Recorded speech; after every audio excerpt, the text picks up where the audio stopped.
mooy mënul dox. ça veut dire que ñoom Cheikh Sarr comme li di. mooy président bëggee mu réglé. président na dem suba na dem jël projet de loi en procédure d'urgence ñoom ñu assumer ni régime présidentiel la ñu nekk. kon loi bi kii lay def. régime parlementaire kon kii la ñuy def nit ñi buñ koy ŋàññu ñu ŋàññu ko buñ koy sikki ñu sikku ko. c'est ça la responsabilité. absolument ñu loolu lañ ko dénk loolu lañ soxla. c'est-à-dire waxtaanu Sénégal yi man très sincèrement même pour defar benn mbir sax ñu ne nañ woo nit ñi waxtaan. qui a la légitimité pour wax. parce que politiciens yi toog di waxtaan ci processus électoral mais am na ay yoo xam ne réussir nañ ko fi. c'est vrai qu'il y a eu des marches. ñun bokk nañ ci quand on était à l'université on a participé à des marches et tout.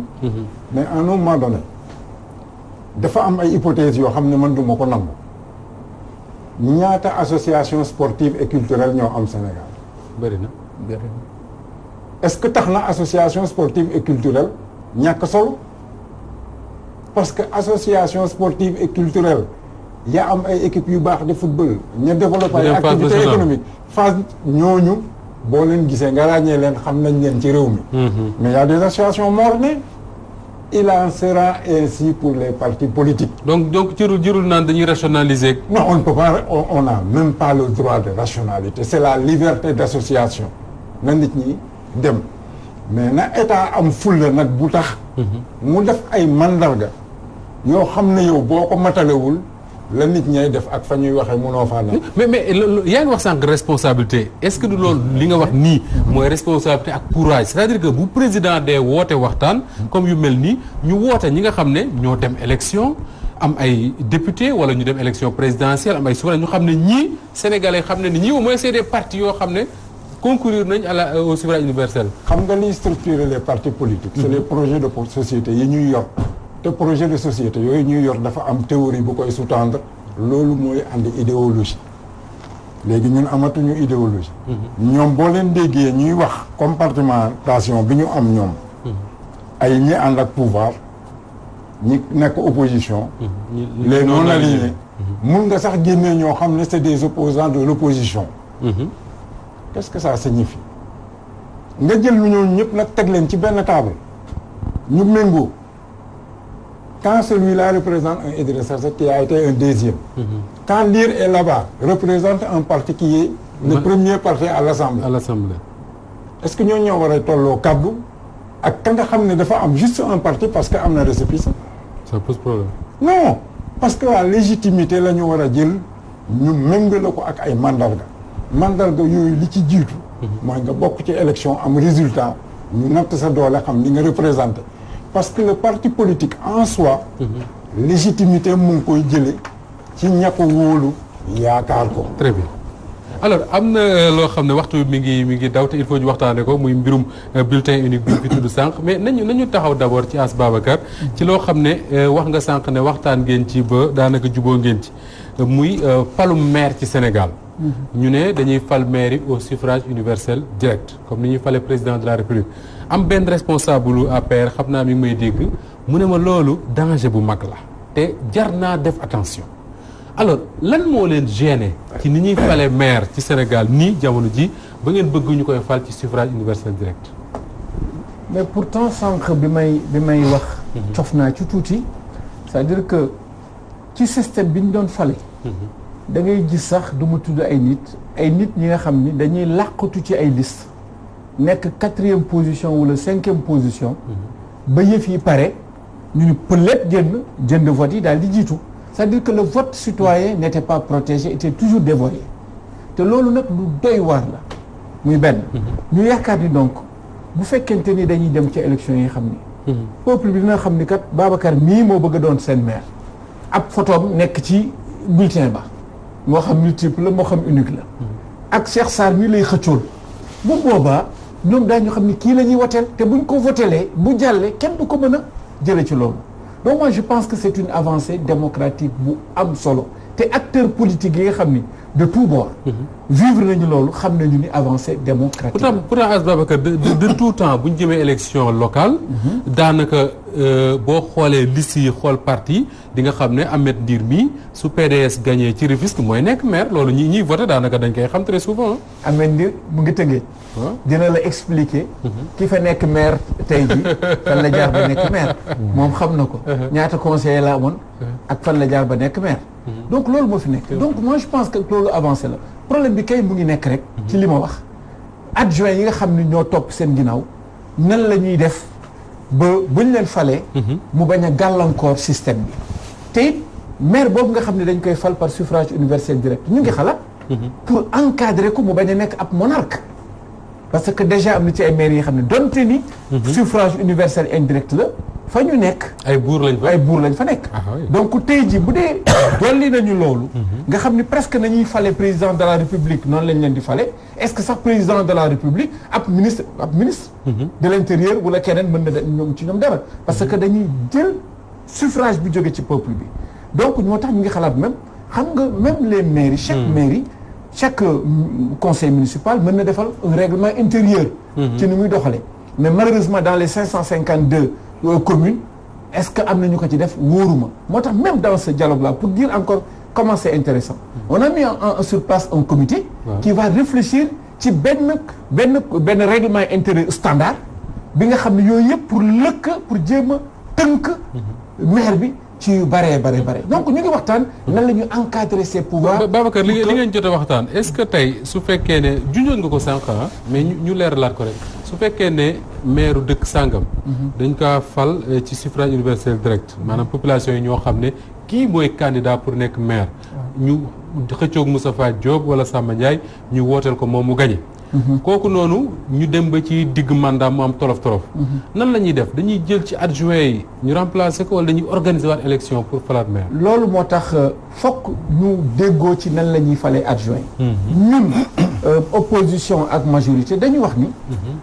les adjoints nañ leen fal par le conseil. donc par le suffrage universel indirect.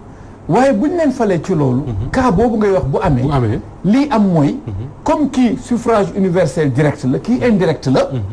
dina ko mën a remplacer mais pas de façon éternelle. ñun ñu ngi proposer que mu toog 6 mois. su paree ñu organiser ay élections dans la commune. pour que ci biir conseil yi ku bëgg doon ñu xamaat ko ñu def ko. ñoom peut-être que 6 mois yooyu ëpp na am na lu ñuy wax. donc ci loolu mooy mbir bu fekkente ne nag maintenant. kon li nga wax ni su fekkee ne sotti na ba ñu def ko loi mën nañoo ñëw ci Sénégal ñu ne tey jii de waa Louga dañuy voter. parce que dañuy fal maire. tout à fait alors que yeneen gox yi ñoom. seen yoon new ci intérêt d'accord lu tax nag may leeral. lu tax ñuy bañ ñu fal ñëpp ci suffrage universel direct. déjà Sénégal lu ñu nekk li la fal moo ma fal bi day ñëw. maire bi day tax adjoint li la fal rek moo ma fal. beneen bi mooy moi je suis 5e adjoint. d'une mairie. bi nga xam ni sama turandoo moo ko jiite te dama ko bëgg a indi problème mais nit mën naa nekk ca commune ba jox ma xaalis ni ma démissionnaire ma xëy rek démissionné. mais bàyyi naa ñu war a élection waat. ma pare 3 jours après ñu keneen démissionné donc y a des problèmes à ce niveau là ba nga xam ni. bu ñu wax rek ni vraiment rupture d'égalité la bu ñu falul kii fal kii parce que maire bi bu fekkente ni fal nañ ko ni ñu falee adjoint yi. ay tolof yu bare ba damay profiter pour def ci plaidoyer. pour que ñi nga xam ne ñoo des ci dialogue bi tey hésiter. ñu fekk si ñu xam ni loolu mooy intérêt Sénégal. d'accord que véritablement ñu équilibré. alors Cheikh Sarr man maa ngi déglu As Babacar muy wax mais comme tu vas wax je vois déjà les problèmes venir est-ce que tey jëmuñu ci un saut vers l'inconnu wala ñu jëm ci loo xam ne mën na jur ay jafe-jafe suñ bëggee changer ni ñuy falee maire ci Sénégal. waaw dama lay remercier encore une fois Moustapha dinaa tontu ci question même li nga xam ne war bëgg naa ko leeral. rapidement ndax waxtu mi ngi ñuy. waaw benn bi ma njëkk a leeral mooy nee nañu bu président Macky Sall bëggoon régler problème statut de l'opposition dina ko régler tout de suite il faut nit ñi xam li ñu bëgg. fii la ñuy wax toujours président Macky Sall day forcer day def lu ko neex question bi nga xam ne moom da ko concerné classe politique bi mu war a toog def décret tànn nit yaakaar naa loolu du doxalinu Macky Sall il faudrait que statut opposition bi nit ñi waxtaane ko ñun waxtaan mooy li nga xam ne ñu gëm ne bien que sénégalais yi président Macky Sall la ñu fal. est-ce que kon mënu woon d'accord ak ñoom ñu waxtaane kan moo war a organiser élection yi. waaw mais loolu bokk na ci poñ yu ñuy waxtaane. waaw nangu na ko léegi. bokk na ci poñ yu ñuy waxtaan maintenant waxtaan bi. dialogue la ku nekk da nga indi sa position ñu waxtaan ba jubóo. c'est-à-dire ñun amuñu question bu ñu ragal. bu juboo amul kon mooy du am arbitré. am naturellement. mooy arbitré. bu juboo amul ci benn question. xam nga lu ñu am juboo amul mu def li ko neex. waaw bàyyil ma ñëw du def lu ko neex mu def lu gën ci Sénégal ndax moom la Sénégalais yi wóolu. am na différence bu juboo amee moom jël na engagement ne fu juboo amee mu appliqué ko. fu juboo amul mu arbitré ndax moom la Sénégalais yi fal. mais déjà moom jël na temps wu déglu nit ñi xam ku nekk li ngay xalaat parce que nag ku jël décision moom la ñu fal jox ko 58%. ku nekk mën naa wax ku nekk mën naa proposer moom mu demee ba ca pandaw ja nga xam ne amul consensus. moom mooy jël ay responsabilités mu jël décision. loolu démarche la bi nga xam ne war nañ koo mën a nangu. beneen yëf bi mooy élection maire tête de liste bi. oui loolu respect donc volonté population yi la. parce que gis nañ fi ay élections yi xam ne As Babacar wax na ko ay nit nekk ci liste bi xaar ñu fal liste bi en fait ñoom ñu utiliser seen moyen wala seen possibilité ñoo nekk maire loo ko mënal code bi may nag ko mais lii boo ko réglé da lay wóor ne ki nga xam ne mooy campagne man bu may wote damay wote pour ndiir pour mu nekk maire gox bi nga xam ne fa laa bokk je crois que loolu da koy yombal mais ñun dañu ci continuer ne kat def leen attention boo jëlee adjoint yi nga falaat leen au suffrage universel direct comme ni nga def maire bi di nga créer surtout que ñi ko propose sax dañu ne ci liste majoritaire bi lañ leen di ragalee kenn ku ci deñ rek da ngay organiser élection te ñun gëm nañu en tout cas bu fi may wax ak yéen que organiser élection partielle du loolu moom mooy solution moo tax ñun suñu proposition mooy réforme doo ñëw rek ne rek tuur ko gis nga booy indi lu bees da nga koy dugal ndànk-ndànk boo ko dugalee tuuti nga évaluer ni ñu ko defee lu ci baax ak lu ci bon moo tax ma ne parrainage bi baax na mais am na lu ñu ci war a defaraat moo tax ma ne ñun ñu ne nañu yemagum foofu. yéen li ngeen jàpp mooy li ñu jàpp mooy nañu yem ci maire bi. wala président conseil département adjoint yi conseil yi fan leen xam nga lu tax. conseil yi comme ni ñu koy defee actuellement. code général des collectivités territoriales wax na nan la ñuy mën a remplacer bu fi maire bu maire bi mënatul. mu expliquer ne très clairement lan mooy intérim. ñaata temps lay jël.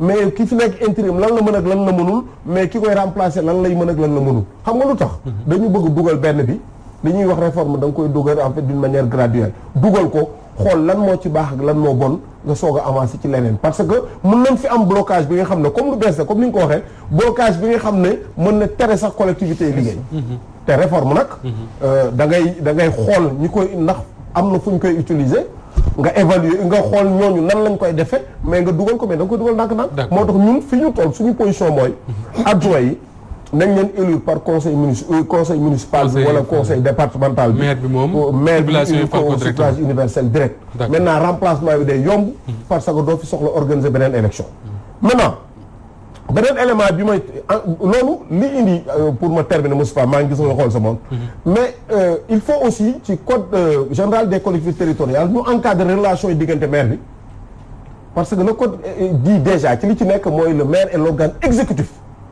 boo ci yokkee élire ko au suffrage universel yokk nga doole boo encadré wul relation ak conseil municipal bi amuloo garantie en fait que fonctionnement bi dina baax te quand même gestion mairie gestion de proximité la nit ñi war nañu am le maximum de consensus autour du maire pour pouvoir faire des résultats. est-ce que sóoraale ngeen Cheikh Sarr bala ngay daaneel foofu sóoraale ngeen fexe ba xaw ma loi koy def xaw ma nu ñu koy organiser ba maire yooyu bu ñu leen falee au suffrage universel direct ñu toog ci dëkk ya ñu war a jiite te bañ a dëkk Ndakaaru.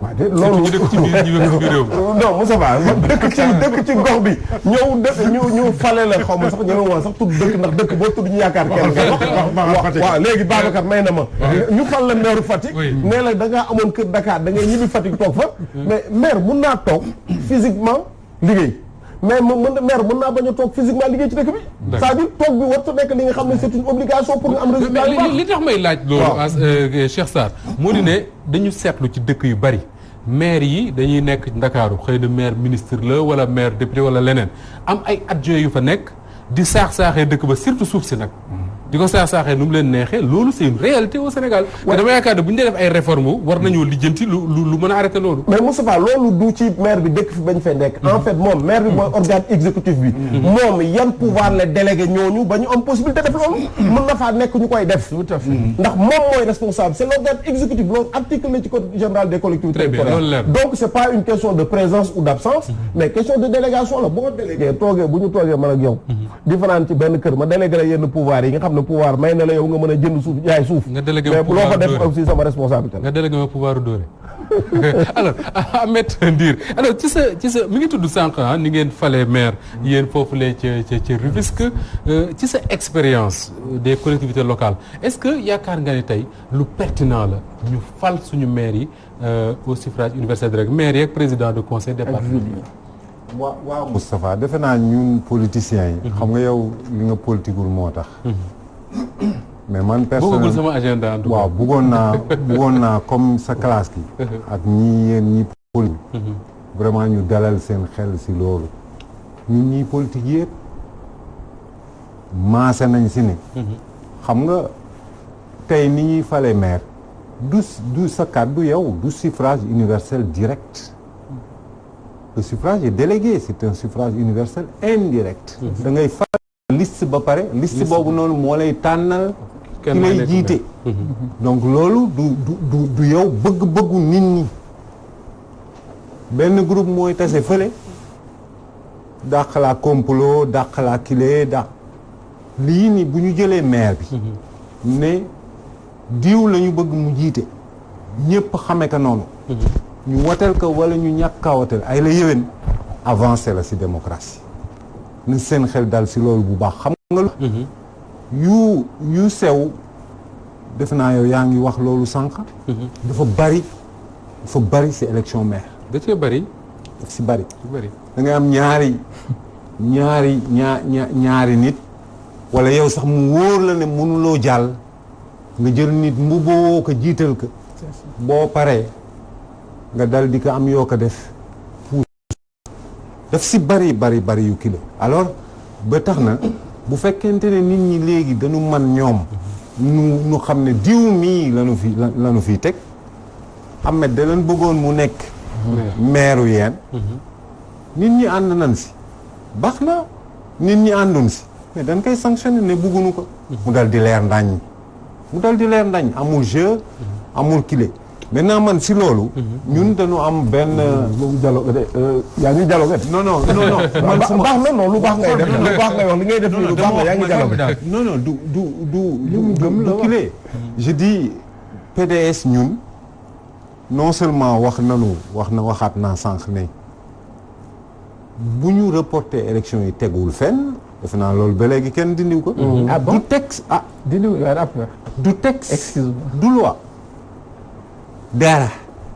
dara justifié wul report bii nii lu dul mettre le peuple devant le fait accompli parce que amul benn kile donc au-delà du dialogue position peut-être man bi nga may laaj mooy man lu ma xalaat te lu ma xalaat au-delà de loolu bokk dialogue ak kile mooy fal maire par suffrage universel direct avancée démocratie la vraiment ngeen dalal ci seen xel yéen ñi politique maintenant man am na lu ma bëggoon yokk pour ñi dialogue ñoom aas waaw xam nga boo jógee yéen dafa am lu lay xaw tiital tuuti président Macky Sall mënta am lu passé ñaari mandat muy fukki at gis nga Cheikh benn nit mënta yor benn pal ñaar fukki at indi ci lu bees dañu xalaat aussi nu ñu limité ñu limité benn nit nekk ci benn dëkk di fa falu ñaar fukki at d'accord liggéeyatul dara toog mel comme buur loolu itam est-ce que loolu bokk na ci point yi ngeen waxtaane limité mandat wu maire waaw parce que am na maire yoo xam ne nag nañ ma jéggal mais seen abale jot na quand même parce que nekk ci dëkk maire éternellement ñu ngi ku nekk peut-être man na ma boo ma mayee loolu ma kii ka xam nga mën na mi moo xew waaw boo demee yéen dafa am lac bu ñuy wax dex ak todda un lac mais vraiment un lac les gens donnent des permis de construire attribuer foofu noonu nit ñaa ngi tabax ci biir dex gi ci yéen. si digg dexu todd moom lay wax dex ak boppa ana Sénégal mu mel ni kenn yëgu ko gendarmerie nga yeen préfet nga Tëngéej d'accord maire nga yeen nit ñaa ngi tabax si digg dex ak bopp ak yeen plus de 100 parcelles loties yu am ay këyit am lépp nan la ñuy defaree dëkk bi bu ñu bëggee dëkk bi dox te war nañu fexe quand même que mbënn mi yu mel ni bu déwénee mu bañ fi amati yi gàcce la gàcce la moom koy d'accord naa ci surtout baat bi nga wax sànq ne fukki sénégalais yu mën a régler depuis 1960 ba léegi lu jëraw alors Babacar est-ce que am na cohérence su fekkee ne dañu bëgg a am un maire ñu fal ko ci suffrage direct population yi voter ko maire boobu adjoint yi topp ci ginnaawam ñu ne ko yéen mënuñu leen a falee noonu dañ leen di fal ci suffrage indirect maanaam li mu wax sax conseil yi ñooy daje fal la est-ce que pertinence am na foofu est-ce que cohérence am na foofu. loolu day nekk dans le prolongement de la constante et des variables.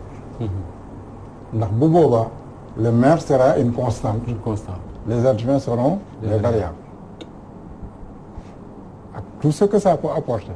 c'est-à-dire que ñun Sénégal man damaa jàpp ne bu ñu wàññi woon wax ji ku nekk assumer responsabilité am ca la mu war a def. ba mu mat sëkk.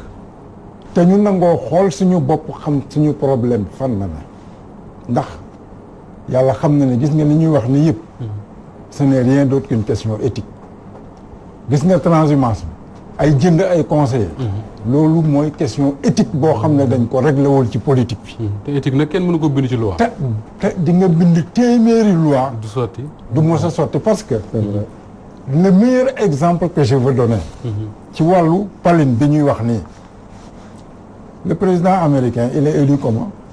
Au suffrage indirect. Oui, c'est des grands électeurs. C'est un modèle de démocratie. Donc le problème c'est pas tellement ndax suffrage bi c'est direct wala c'est indirect. Mais li ñu war a def mooy l'homme politique sénégalais. dafa war a dellusiwaat ci ay valeurs.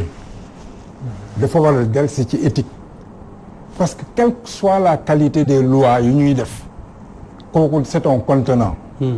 mais lii nekk ci biir. le contenu.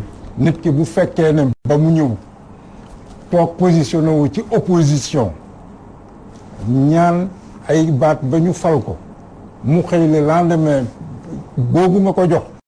gisoon parti au pouvoir amoon candidat ñoom joxuñ ko. joxuñu ko yow nga xëy dem féete ji ca pouvoir. tu as trahi leur vote. est-ce que foofu am na sanction bu possible. te souvent nag il faut ñu trouver ay arguments yu xaw a kii yoo pour justifier ko. non déjà non c'est-à-dire que Sénégal il faut ñu wàññi wax ji bu ñu joxatee nit cër tamit kooku bu mu làqatu ci ñeneen ñi pour jël ay décisions. nit da ngay jël décision parce que en définitive autorité kenn du ko revendiquer dañ koy jëfe. tu n'as pas besoin d'être un dictateur. de dire que je suis le chef. je suis le chef borom kër ku ko wax nekkul chef. mais chef bi day dogal fa mu war a dogale. yàqul nag de temps à autre. il est bon que démocratie bi respirer. nit ñi toog def de grandes concertations parce que. ak lu ñuy mun a am ay contradictions ci suñuy affaires domestiques. tout ce qui est lié aux affaires étrangères. à l'extérieur ñun dañu war a manko. ça c'est un combat. opposition lu mu diingat kuy jiite. am na loo xam ne buñ ca jàkkaarloo position yooyu lañ war a am. war a jëm ci sécurité. war a jëm sécurité ci oui. mais la Casamance la Casamance. absolument yow boo toogee dégg un homme politique. taxaw Sénégal di wax ne jàmm rek moo fi am ñax ñaaru sëriñ yi ay bal tàkku fi mais kooku est-ce que un individu un politicien responsable war na ko wax. pendant que des hommes. sont dans la brousse depuis 1982. ay Sénégalais comme ils ont renoncé à tout parce qu'ils ont porté un idéal. un idéal politique. même bu ñu d'accordul ca ñoom ca la ñu def. Diamapong avant muy dee nee na leen man pare naa ci wut indépendance ak ngànnaay. légitimité xeex amatu fa. pourquoi Sénégal yëpp du ñu man ko ne nañu waxtaan ci loolu wut solution. plutôt que ñu yaakaar ne benn problème bu féete ca pegg ba la. c'est des erreurs. pendant que ñooñu di revendiquer bii revendiquer Kédougou. oui faut que ñuy bàyyi xel. lu jar a bàyyi xel la alors As Babacar waxtu bi di ci des lu néew la mais il faut ñu waxtaane loo xam ne quand même dina jur dina jafe-jafe ci waxtaan wi mooy li ñu tuddee bulletin unique. ñu bari ne bu fekkoon ne defoon nañ ko ci élection présidentielle yi ñu génn du jar parrainage mën nañoo am 100 candidats bu ñu neexee vote bi dina yomb dina jafe bokk na ci li ngeen war a waxtaanee sànq yi bi ngay tijji yaa ngi reetaan naan gëm nga ne dina jur jafe-jafe lan moo tax nga yaakaar ne moo tax ñoom Cheikh Sarr ñi sawaruñu ci bulletin unique. li tax duñ ci sawar. ci suba rek dafa ko en dehors de la rencontre vraiment une personnalité de la société civile. bu ma for ci bi ñuy réunion bay génn mu naan yéen ngi argumenté naan bulletin unique. dafay accélérer la alternance démocratique. man su ma nekkoon ci place Macky Sall du ma ci d'accord dégg nga wax ci. mais je pense que comme président Macky Sall pour être sérieux maintenant.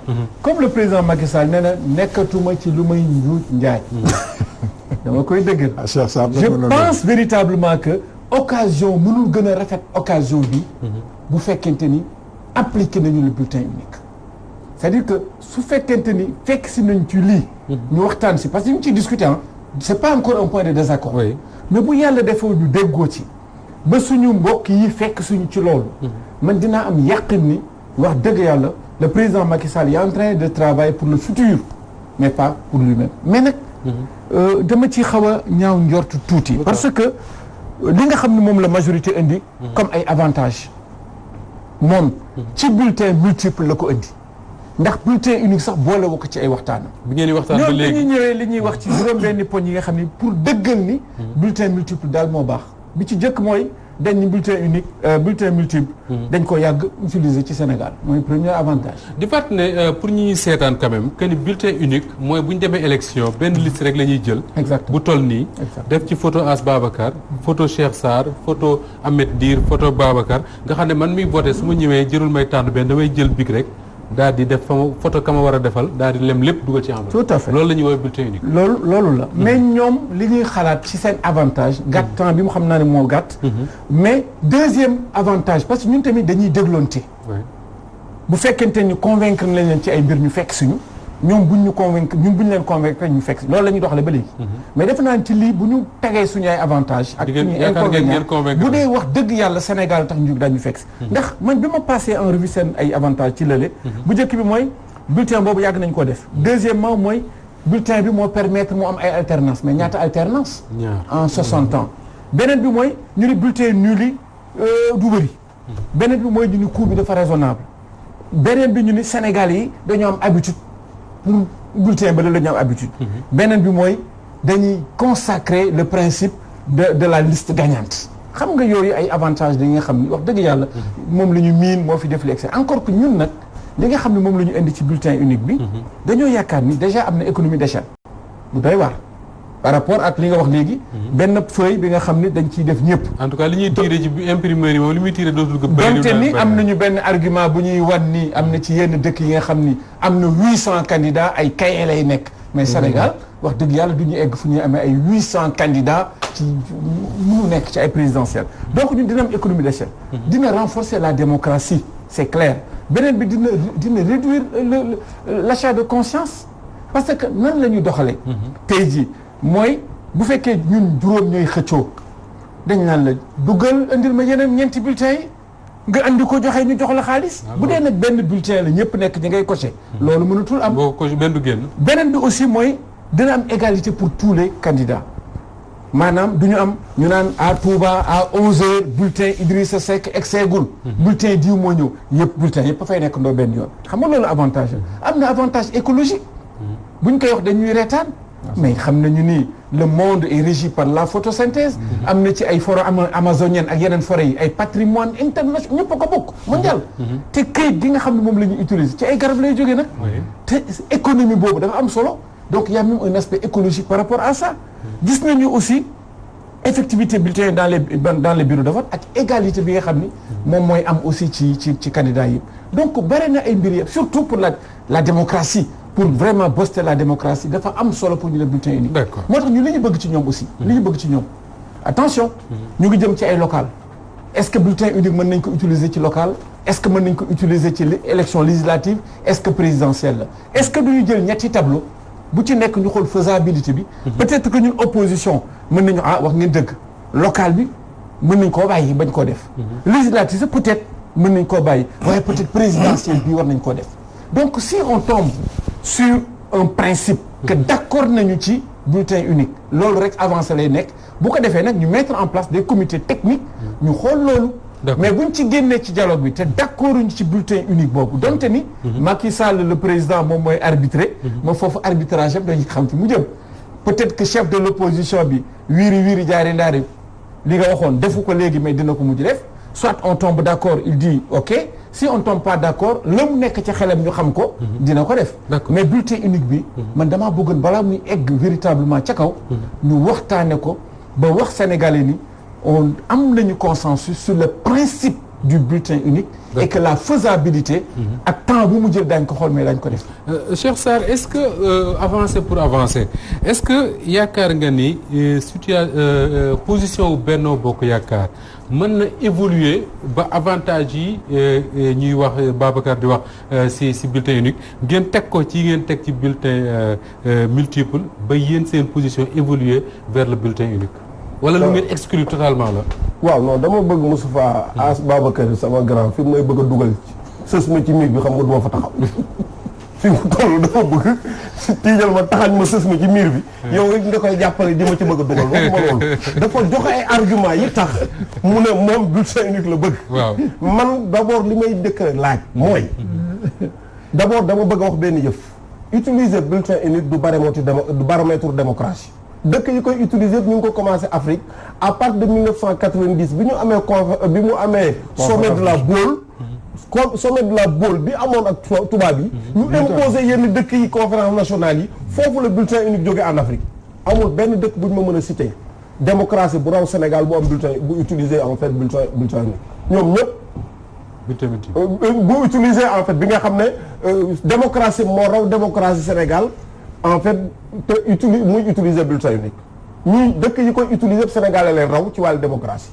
donc du baromètre bi nga xam ne mën nañ ko mën a jël ne day jéem a day baromètre la dañu mën naa mesurer démocratie ne kat dëkk bi mu ngi koy utiliser démocratie bi ëpp doole loolu amul fenn beneen élément boo xoolee Europe Union européenne bi nga xam ne ñoom am na rapport bu ñu def sax sous forme de recommandation wax ci wàllu bulletin unique amul benn pays européen bi nga xam ne démocratie majeure la buy utiliser bulletin unique France gii moo ñu gën a jege bulletin multiple la ñu utiliser ensuite pourquoi ngay utiliser dara mu baax xeeb na ñaari alternance yi mais alternance du bulletin bee koy indi projet de société yi la population yi la ñooy xool tànn jiw Ablaye Wade 2000 tànn nañ ko président Ablaye Wade en 2012 tànn nañ président Macky Sall loolu mooy alternance mais du bulletin unique moo tax du utilisation bulletin unique ou bulletin pluriel moom moo indi loolu mais dama bëgg a wone simplement xam nga question yi lan dafa am ay question technique yu ñu réglé wul asa ngi nii bi ñu démarré dañ leen ne ñun dañuy waxtaane lépp mais boo bëggee nit nga indi ko ci li nga xam ne moom nga bëgg da nga koy indi li nga xam ne moo gën li fi nekk d'abord Moussa Ba du benn feuille la ñuy def candidat yi bu ñu bëree du am bulletin unique cahier unique day am parce que da ngay jël ay photo def ceeg sigle yi nan lañ ngeen di identifier boo amee lu ëpp fukki candidat xajuñu ci benn feuille boo xoolee benn dëkk exemple bi FDC am na fi benn bulletin unique bi nga xam ne pour nga mën a cocher ki nga faral da ngay génn ci isoloir bi ndax bulletin bu gudd le présidentiel lu muy indi bàyyi ma ñëw RDC est-ce que présidentiel la en tout cas seen présidentielle bii di passé mu candidat yi bëriwul noonu non bi bëriwul woon amul woon problème boobu donc benn élément nga calculer ne bulletin boobu ngay jël bulletin boobu nga coché nga xam ne mën na rëy na mën na nekk cahier mën na nekk livre mën na gudd aussi ba ngay ñàkk pexe génn ci isoloir bi pour mën a coché kenn ki nooy def ba xamee ko suñu population sénégalaise xamuñu loolu il faut sensibilisation bu du yaatu moo tax ñun tëj bu buntu mais ne nañ ko waxtaane nga jël benn élément léegi pare nga coché nga ko est-ce que ci enveloppe bu toll nan bu tollee bulletin bi 1 mètre et demi la ci ban enveloppe mel nan nga koy dugal boo ko dugalee benn urne bu toll nan nga koy dugal nit ki bu coché mënoo ko dugal ci enveloppe déjà ku ñëw dina xam fii la coché mooy secret du vote doo ko amati ñun techniquement la ñu ne nañ ñu won lan la bulletin unique bi génnee bulletin pluriel te sax ci coût yi nga xam ne société civile moo ko génne. bulletin multiple moo gën a moyen cher bulletin unique du ñun. ah oui ci document bi la nekk ONG 3D bind ko ñun indi nañ ko. wane ne bulletin unique bi moom moo gën a cher 200 francs la au moment où bulletin multiple 7 francs la woon. loolu ñun moo tax ñun dañuy waxtaan dañuy wut solution mais il faudrait que ñu indi situation bi nga xam ne boo ko jëlee dina am lu mu doxalal démocratie ñun gisaguñu ko. donc loolu fa laay yem rek xam nga temps bi day jeex. mais mënoon naa la indi bu ma génnee ci question technique yi. mën naa la génneel ay éléments yi nga xam ne li ñu woowee faisabilité bi moom la ñuy xool moo tax ñu ne ñun bañuñu ko ñu convaincre mais gisaguñu ñu tegal ñu table li nga tax mën a convaincre. Ahmed Ndour est-ce que bulletin unique li Cheikh Sarr wax ne moom gisu ci lu mu nekk avancée démocratique comparé au bulletin multiple est-ce que yaakaar nga ni avancé la bu ñu ko defoon tey bulletin unique. ah Moustapha xam nga Cheikh ak As boo leen dégloo nga xaw a dégg waxtaanu ñuy dialogué. mu fàttali ne ñun. dialogué wu leen. ñi nga dialogué tey de. te lu gënoon mooy ñu bàyyi Khalifa Sall te moom mu wax li mu xalaat ci bulletin unique bi ak bulletin multiple bi moo doon gën a dalal dëkk bi. mais As nee na dina toll étape boo xam ne waxtaan ñoo dina dugg. le rapporteur de la commission. waa kër Khalifa Sall ci dialogue bi de l'opposition Saliou Sarr ma nga ca dialogue bi. waaw non ma ni lu gënoon mooy ñu bàyyi ka bu ñu bàyyi woon Khalifa Sall xam naa bon lay si la dialogue bi di gën neex bu fekkoon Karim Wade bi ñibbisi woon na mu gën si neex itam. lu tax ñibbisul ba tey ba Karim moom dañ ko gracier no moom defe naa yéen a ko génne woon. yéen waa benn Karim moom dañ ko gracier président grâce présidentielle la am génn ci kaso bi nekk Cheikh te peine bi jeex na. lu tax ñibbisul ba léegi peine bi jeex na. Cheikh waaw mais bor du xam nga man dama xaw am impression bu baax si yow. waaw yaakaar ne doo def de la petite politique. non defuma ko rassure-toi nekkuma ci yooyu sori naa ko waaw yow xam nga bu baax ni boo jógee Kaarang gi Gambie gi bëgg dugg Sénégal da ngay yor passeport ma carte d'identité. du dëgg. xam nga loolu bu baax. waaw bon ku jógee Qatar war a wàcc Ndakaaru foog nga am passeport. mu amu ko. amul passeport déedéet. Macky Sall moo génne Karim Wade guddi. boole ko ak ab roppalaan. Cheikh Idrissa bu ko jël yóbbu ko génne ko dëkk bi. mais loolu Ndir yow da koy wax mais loolu am ngeen ci preuve. am na journaliste bu ne ma këyit bu ko génn rek la yoroon mais këyit bu ko dugalaat yoru ko.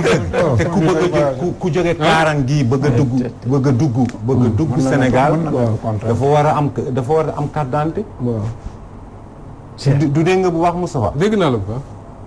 bon loolu sénégalais yu bari xam nañ ne le président Macky Sall moom moo génne Karim Wade te loolu defe naa yow ak man même bu ñu parule Ndir est-ce que loolu baal ma de ma laaj la rek est-ce que loolu Karim nanguwul ne dañoo waxtaan ba juboo moo tax mu génn.